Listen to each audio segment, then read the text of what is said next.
Welcome to Big Brave Business. This is a podcast built on the belief that you can create absolutely anything for yourself. Whether it's a dream job or a dream life, it's all possible for you. I'm Amanda Nelson, a virtual assistant and digital marketer, and that's Sarah Heater, podcast producer and strategic consultant. Each week, we will share insights from working with dozens of clients, stories of how we got where we are, and encourage you to see us as your new business besties. So grab a cup of coffee and let's talk being brave in business. Hey, Sarah, welcome back. Thanks, Amanda. I'm excited for another episode of Big Brave Business. Yes. What a great amount of response we've already received from just the little bit that we've put out. I am so excited to see where this goes, and I'm very excited to talk about our topic this week, competition. Yeah, I think this is a really important topic, no matter what industry you're in as a service provider, because we all face feelings of comparisonitis and not being good enough and imposter syndrome, like who might even be doing this. When you're working in online business or when you're selling services or products online, there's always other people who are also selling services and products online to compare yourself to and just make you feel gross and icky. Anyway, so I think this is all something that everybody deals with. We all face this issue of competition.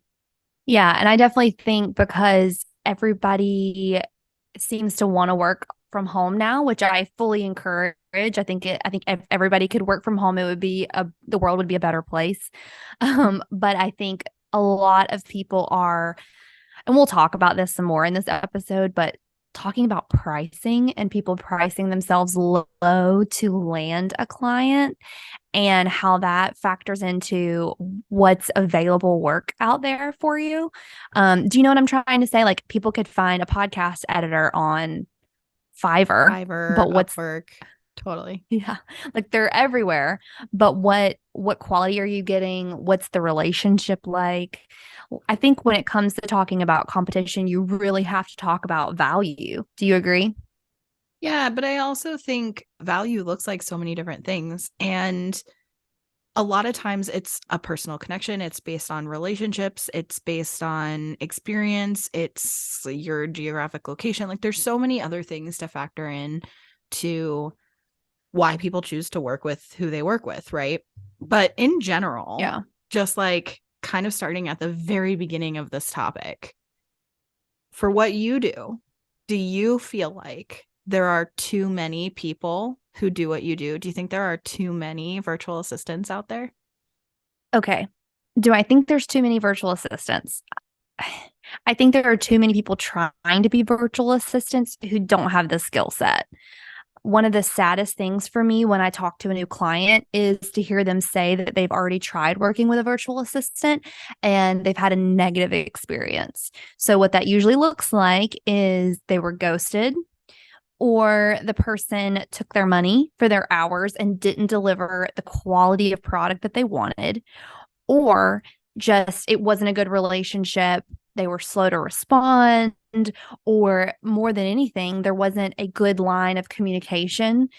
So I do think there's a lot of people out there who want to be virtual assistants and who think it's super easy, right? The amount of people that have come to me and said, well, I used to, and this is no shade on anybody. I'm just simply laying out facts here. Okay. So there's hundreds of thousands of people out there that think because they have sent a professional email in their life, they can be a virtual assistant. It's not that easy.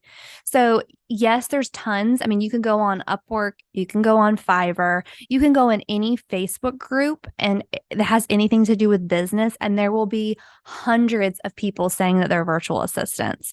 What gives me the most peace, and I think you will resonate with this as well, I know the value that I bring.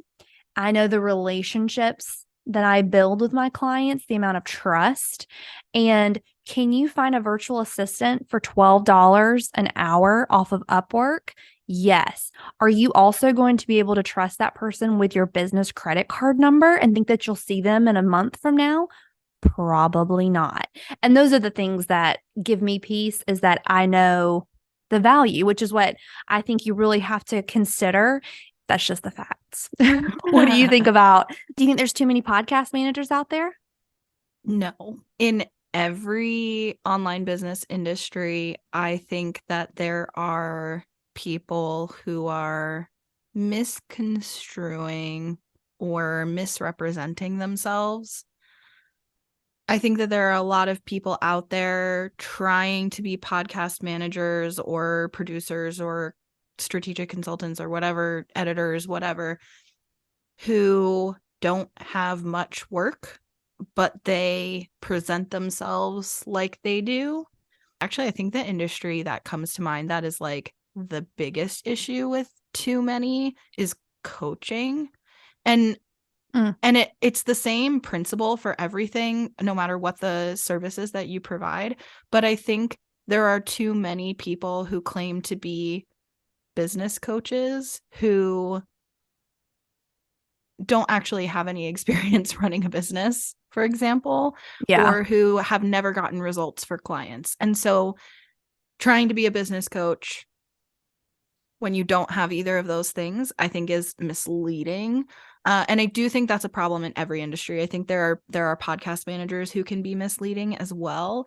They like took a podcast manager course or something like that, or a podcast management course. And so they know literally how to like download a free editing program and add music and then like upload it to a free host. They know how to get a podcast on the internet. So they think, well, then people will pay me to do it, which is true.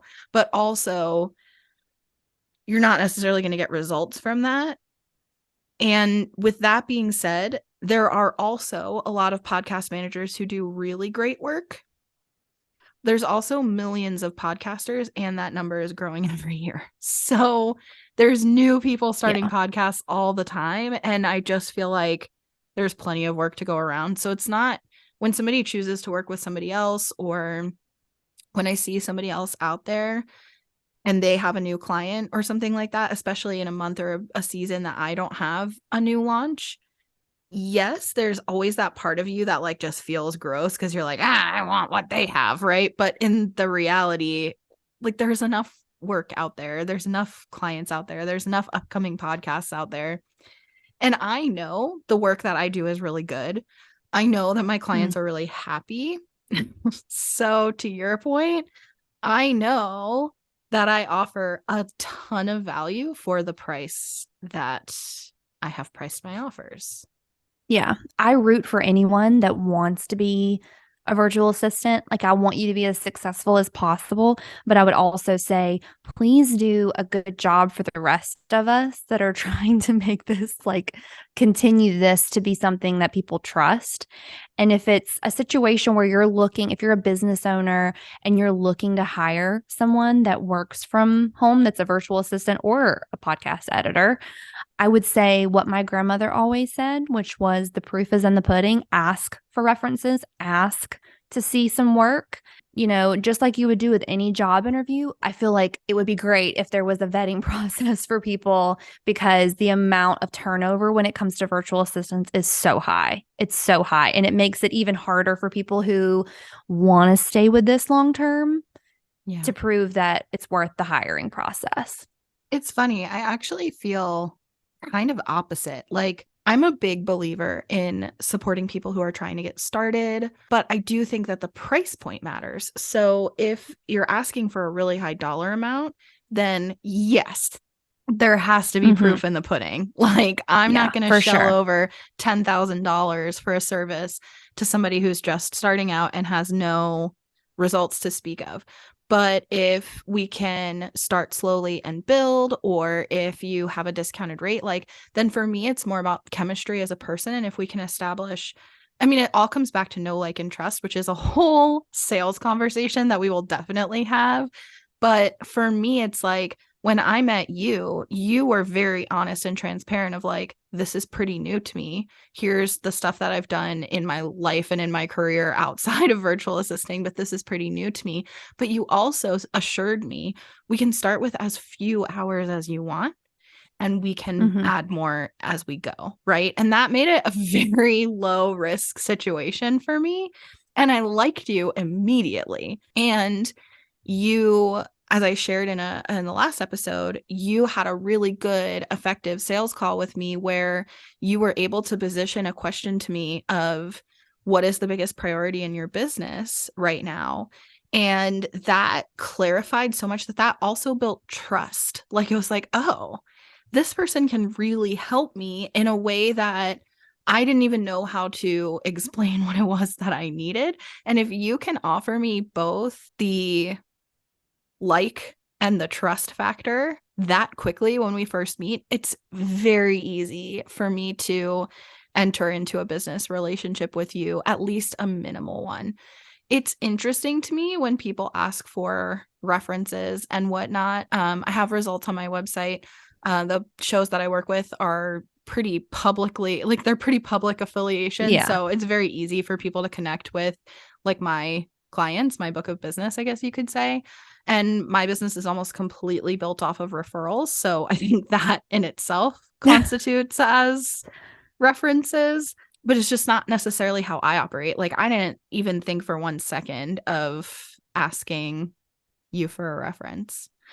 I don't want to go too far down like Yeah. a sales rabbit hole, but how do you feel like you set yourself apart from other people? Like when you're meeting people on sales calls, how do you think you set yourself apart from other would-be virtual assistants or really good ones? Yeah. So I try really hard to connect when I get on those sales calls. My main goal and how I set myself apart is to never come off salesy because, listen, virtual assistants pricing can go as low as $10 an hour and it can go as high as $50 an hour. I'm somewhere in between, but I'm definitely not the cheapest. And so I know when someone works with me, it is an investment. And specifically when you are a small business and you're choosing to invest in additional help, I look at myself as a member of your team. So I always set myself apart by saying, there's no pressure here. This is not, I don't look at it as a sales call. I look at it as a, hey, do we get along? Like, are you excited about working with me? Am I excited about working with you? Because if we're excited, the value is there and you're happy to invest. And I don't ever want someone to get my invoice at the end of every month and say, oh shit, here it is again.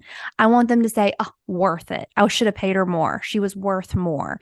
That is always my mindset going into it. So when there are people out there that, yes, you could hire for half the cost, I hope that I always portray that in a call.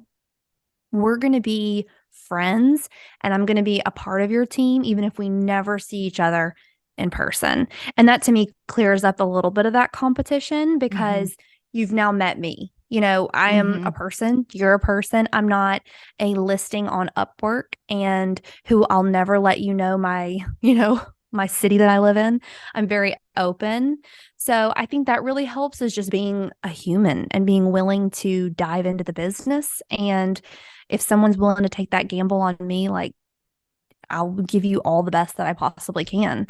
What about you? How do you set yourself apart from competition? For me, it is really twofold. One part is I lean really heavily into the strategy piece. So, yeah, you can hire an editor on Upwork and Fiverr, but when you hire an editor, all you're getting is somebody to literally do the task of editing your podcast. Like they're going to do the task you hired them for, right? When Yeah. you work with me, you're getting somebody who's just as, if not more, invested in your success than you even are, because everybody I work with gets really incredible results, and I want to maintain that. It's really important to me that your show does well, right? Like, I don't want to work with people whose shows don't do well. So Yeah. I lean really hard into the strategy piece and demonstrating my knowledge and expertise in this overall vision for your business, your life, your brand, and how a podcast can support the goals you already have. And how do we make it fit into this bigger picture that you have for yourself? And if you just hire an editor, especially like an editor in another country with a lower cost of living off of Fiverr or whatever. So $5 to edit your podcast or whatever. Yeah, you can do that. That's significantly different than what you're paying me. But it's just a completely different experience, and no shade to hiring an editor off of Fiverr. If Oh, you yeah. want to handle the things yourself that I'm talking about supporting you with, or if you have to budgetarily, like that's fine. And so that's another thing is I would say one part is strategy. The second part is just the human to human element. Like to your point, it's do we get along? Do we like each other? Do you like me? Because if you're Yeah. going to work with me, you're going to get a lot of me. A So you lot. need to like me. Also, I don't shy away from just being honest about that. Like, here's all these other places where you can spend less. Mhm. And if that's what's necessary for you is the budget, then I'm so glad we connected. Here's all the ways we can still be friends and like whatever. There are other options for you. Yeah. Working with me is not about the price. It's about the experience and the results that you're going to get and the compatibility as people. And so I think it's pretty similar. Yeah. Have you ever had a client or a prospective client decide to like go another way and choose someone else instead of you? For sure. Yes. I have had people learn that my quote unquote specialty is in marketing and more of a creative capacity. This has happened more so than not, I would say. I have had people decide that they want someone that is specifically admin, and then they'll work with me specifically for marketing. It's almost like they just don't want to take me out of my quote unquote niche, even though, or niche, as we talked about a couple of weeks ago, however you want to pronounce it. It's like sometimes clients choose not to work with me because they feel like I'm more creative minded and they don't want to take the risk in onboarding me and then it just be all admin work. And then I've also lost a client due to price, just not wanting to invest so much early on. And depending upon the client, sometimes I work with people. If I'm interested in the project, I will work with them on a project by project basis instead of monthly. And so there have been times that I've had clients that only want to do project by project, and I'm only taking on a client that's like monthly work. And so they've chosen to go somewhere else. And that's fine. To me, that tells me in both of those circumstances wasn't a good fit. Our schedules didn't align. My offer wasn't what you were looking for exactly.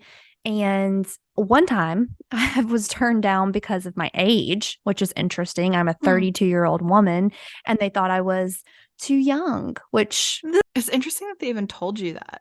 well, they said it was, of course, with a smile on their face. And as we were hanging up the call after having like the interview, they said, they were like, "Oh, you're just younger than we were expecting." And it was almost, they was said with a smile, but it was also kind of like a little disappointment. And so then when I got the email that they were going to go a different route, I was like, that's fine. It's okay. So That's you can say it interesting. is what you think it is. But yeah, have you ever lost the opportunity to work with someone, or did they go somewhere else? Yeah, I mean, I think the biggest thing that I've experienced is having prospective clients, or I've actually even had a couple of like existing clients who decided they either wanted to DIY or to keep it internally. I had a client who did the math and kind of realized that for what he was paying to outsource the different elements of his podcast, like all of it added up to, not specifically to me, but all of it added up to somebody's salary.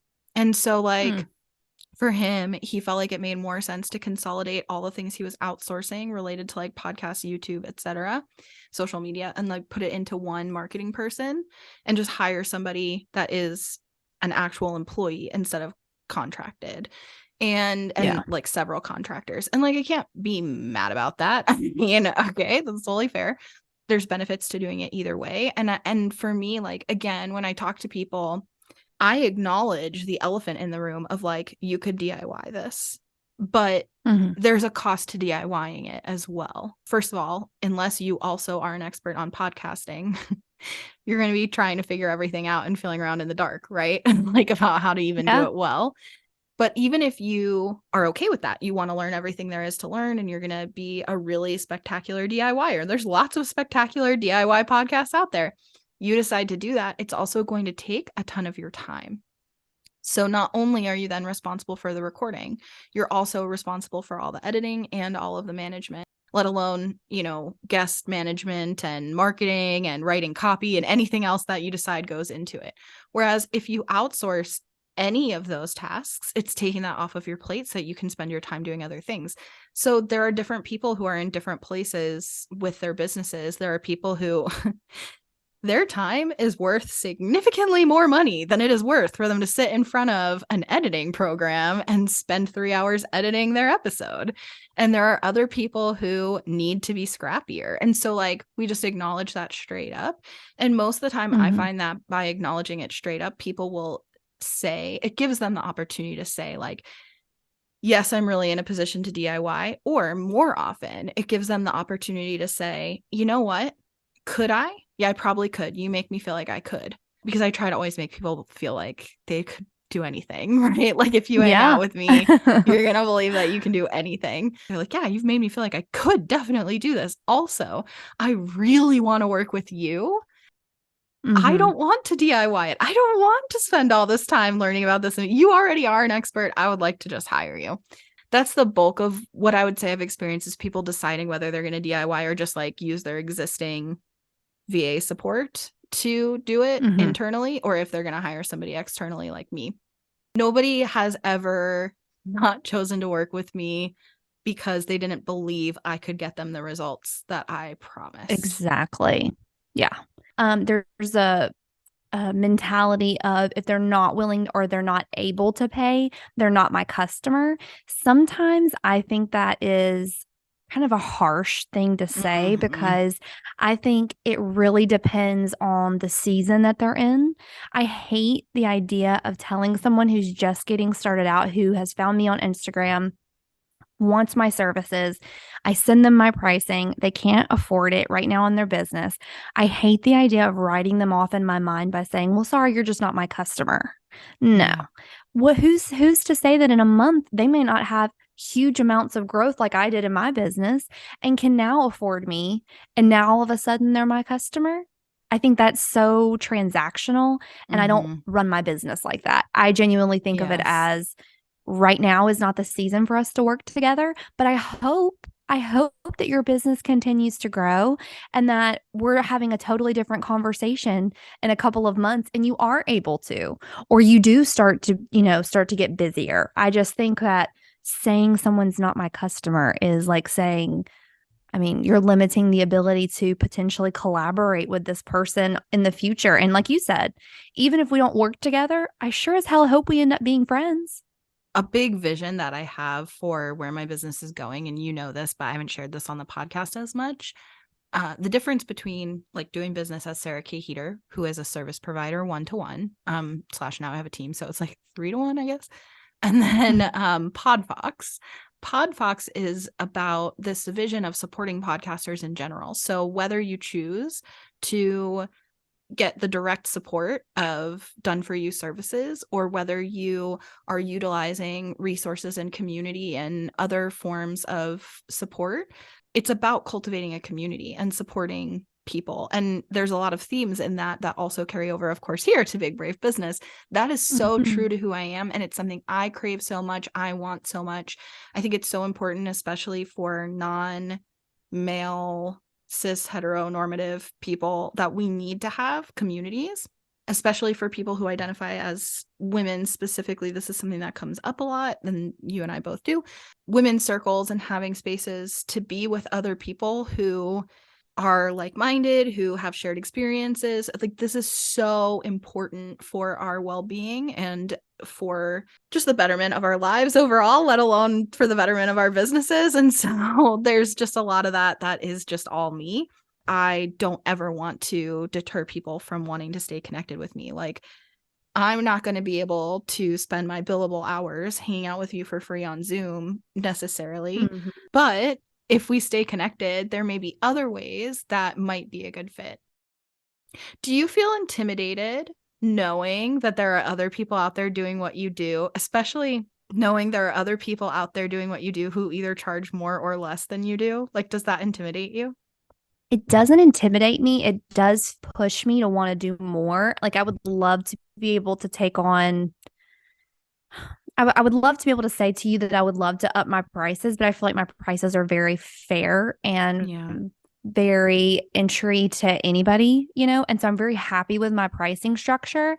So I don't get intimidated. I get a little bit like, it's a growth thing for me. One day I would love to be able to charge X, Y, or Z. My pricing is very affordable in my opinion, but it is also on the higher end for a VA. But just more like, ooh, I want to do this. Ooh, I want to work harder, to the point of big, brave business. I don't know a lot of virtual assistants. So, and I Mhm. don't see a lot on social media. So I don't really see a lot of people that I'm like right now, I can't think of another virtual assistant off the top of my head that I know is as busy, if not more busy than I am. And that's not me like patting myself on the back. That is a sign of like just how isolated sometimes this work is. But hell, I hope there are thousands, and I know there are thousands of VAs that are making quadruple what I am and that are helping thousands of businesses out there to be successful. And for the clients that can't afford my services, I hope they're connecting with a virtual assistant who will be with them for forever and continue to grow with them so that the VA can raise their prices and the business continues to make money. The only people that I ever feel competition with, or I'm ever like, oh, so jealous, are the people who have social media strategies for themselves because I'm so bad about doing it. And when I see another female entrepreneur come through my Instagram feed and they're posting 17 reels a day and their engagement is through the roof, those are the people that I'm like, girl, good for you. How are you doing that? Like, give me some of your time. So that's just, what about you? Is there someone that you follow on Instagram that you love that does something that you do or inspires you in some way? Yeah, definitely. I think that's more how it is now, is taking what I want and leaving the rest. So like I more when I follow people, I think like this is what I love that they do, and that inspires me to then think about like how do I want to apply that to myself, whether they're in my industry or not, right? Like, oh, I really like how this person did this, strategy for reels, or I really like the way this person shows up online, or I like this person's branding or whatever. And I'm like, okay, that was really effective to me. So how can I apply that to what I do? And also, sometimes I'll look at stuff and be like, that is absolutely not something that I'm interested in doing. Like, I don't want to represent myself that way. And so it's more like learning from other people. And I also have a huge benefit of as a podcast manager, and I don't know if you feel like this in what you do too, but as a podcast manager, I literally get paid to listen to other people's content. And so many people I work with are experts in their industry, right? And Hmm. so I literally get paid to learn from them. That's how it feels. Yeah. So often they're not coaching podcast managers, right? But whoever Hmm. they're coaching, like I work with somebody who coaches real estate professionals on, well, but real estate professionals on social media strategy. I also work with somebody who coaches pet businesses. So, like groomers, dog walkers, retail stores, things like that. And although those real estate and pet businesses are so different from what I do, the things that they're teaching or promoting, I'm constantly like, my wheels are constantly turning of like, how can I apply that to what I do? How can I come up with what that might look like in my industry? And that's so fun because it's things that I don't see other people in my industry doing, because it's not Hmm. what's being taught to people in my industry. It's what's being taught to people in a completely different industry.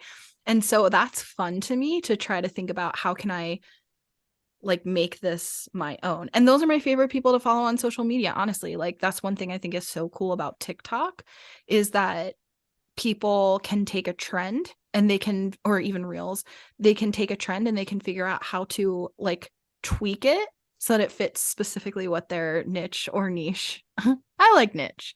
What they specifically do for their niche. So I think that that's fun. What about like collaboration? Because you mentioned about collaborating with potential clients in the future, but like, do you feel like there's a good sense of collaboration versus competition in your industry, or the opposite? And like, how can you collaborate with other VAs? Yeah. So I have a number of clients that I share with another VA. So I mentioned that I don't do HR. I don't want to do 401k processing. I don't want to process invoices. I don't want to be in charge of your bank statements. And so there are virtual assistants that they specifically have a different niche than I do. And so I work with them specifically. So there is that collaboration there. I also work through a VA agency. So oftentimes I got an email this morning from another VA who works with a fitness influencer who is wanting a commercial made of all of her fitness videos. She is strictly her admin person. So I will step in and do all of her video work with her. So there is that element of, hey, this is not in my wheelhouse. Can you do this? I love that. I love being able to come in as the creative person in a VA business collaboration. I love coming in as the creative person. So all I do is work with the VA who is the admin, and they're like, hey, here's the work. Do the work. I never even really have to talk to the client. I'm just providing the product, the finished project. And I find that sometimes those are the most successful relationships that I have are with clients that I never even really see face to face. They're just happy with the work and they're happy with their admin VA. I love that collaboration option. And if there was another VA that wanted to collaborate with me on something on social media or I don't know, anything, I would be more than happy to do it because that's what we're about here at Big Brave Business, but it's also fun. It's also fun to hear what other people are doing. I want to hear about your project. Like you're probably doing something just as cool with your clients as I am. Let's talk about it. Nobody brags about their clients more than me. And so I want to brag about my clients to another VA and hear about, what they have going on. Do you have options for collaboration with other podcast editors and managers, strategists? It's interesting. I'm going to say no. Like, I haven't experienced collaboration. And in fact, I have not received warm reception in trying to collaborate with people. When Clubhouse first came on the scene, shout out to you. Can you guys tell us, are you on Clubhouse? Were you ever on Clubhouse? What do you think of Clubhouse? I was all about it when it first started, but it just became so time consuming, just like every other social media platform, that I have not signed in more than a year. But I know that in my industry, it's something that, because it's audio content, a lot of people use for live podcasts, and they allow recording now. So if you haven't been on in a hot minute, it used to be absolutely no recording. Now there's an in-app recording thing because recording live podcasts through Clubhouse is such a thing. People are still using it. People are still having live conversations and dialogues and hot seat coaching and all of this stuff in Clubhouse. It's something that sounds cool to me in theory, but there's a million platforms that sound cool to me. And I'm just you know what? I don't really have the bandwidth for that, but I would love to. Anyway, when Clubhouse first came out, I was trying to spend some time on there. I met another podcast manager who I felt like was similar in how long she had been doing this business based on what I saw on social media. And she was promoting a bunch of stuff about, I think she was promoting a bunch of stuff at the time. Now I can't remember which direction it was, what she was promoting versus what I said, but I think she was promoting a bunch of stuff about launching. And I thought, if she's really going hard on launch, maybe I can go really hard on growth and monetization or something like that. And so even though obviously I do support launches as well, but I was like, oh, it'd be cool to co-host a room together, because then we bring both of our audiences together. Not that either of us had a huge established audience, but just, as we're both trying to grow, and I'm not intimidated by, people wanting to work with her over me. If they like her better, if they feel like her energy is more there, then that makes more sense, right? That's totally fine. So I had reached out to her to co-host a Clubhouse room together. And I was like, I think this could be cool. And she said, oh, I'm really just trying to do my own rooms right now. And I also do growth and monetization. I was like, right. And I also do launches. That's not the point. And she's like, I just don't really see how promoting your offer that I also have makes sense. And I was like, okay, I kind of feel like there's enough work for everybody, but that's fine. And she's like, no, I think that too. I'm a total girl support girl. And I'm like, I don't feel like you are though. I mean, I didn't say that to her, but I was thinking like this feels actually why am I trying to force myself on you right now? And that's how I've kind of felt like it's either people in the podcasting industry are dudes who want to mansplain to me like about my cute little business. I also had somebody in the podcasting industry offer me a free internship at his company. Shut and I was up. like, no, I'm good. Like, I haven't been a free Thank you for the opportunity. I literally have not been an unpaid intern since like 2009, friend. So no, thank you. But like, what? That is kind of how I feel like when I've tried to collaborate with people, those are the kind of reactions I tend to get, of almost like this arm wrestling thing of like, well, I'm bigger than you. And I'm just like, I'm not interested. You know what? It's not not a contest. I have had luck collaborating with people in different industries. So collaborating with copywriters, collaborating with video editors, collaborating with you. And I think there's a lot of room for that kind of thing to find ways we can work together across different industries. I just think podcasters in general haven't found a good way to do that. I'd love to find ways to collaborate with people in the industry. Anytime I've tried, man, it has just not been. We do have really good events in my industry. Like there's some really good conferences and people will come together, you know, who support podcasting in all kinds of different ways or just are podcasters to speak and to train. And so I think that is an example in my industry that is really good at collaborating. But in general, like the personal collaborations seem really competitive and I don't like it. I just don't like that energy. I am just all about, I want them to have success. I also want to have success. I truly believe there's enough work out there. And I don't think I'm getting insecure about sharing this on this podcast, but like, I don't think that I approach people in the same way. Like, I don't think I'm hard to work with or get along with.